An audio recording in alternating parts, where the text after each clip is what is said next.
Do you know the difference between SEO and SEM? It's in how web traffic is gained and how they are set up. SEO is the process of bringing qualified traffic to your website organically, while SEM involves running paid ads for better search engine visibility. With SEO, you are using recommended keywords and content to be the first page without paying anything for ads. Whereas with SEM, you're paying Google to list your website on the first page of the search results. Now, you might ask, which one's better? Or, why are they important in boosting my web traffic?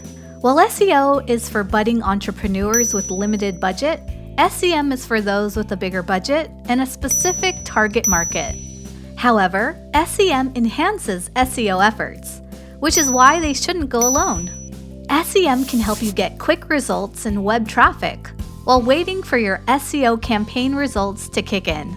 As a certified Google partner, Verz Design prides itself on an excellent track record that boasts a clientele of over 1,000 satisfied SMEs and MNCs. We are confident in our expertise, as we have been successful in implementing them for ourselves.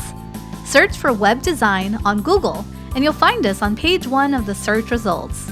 Start on your online marketing campaign with Verz today.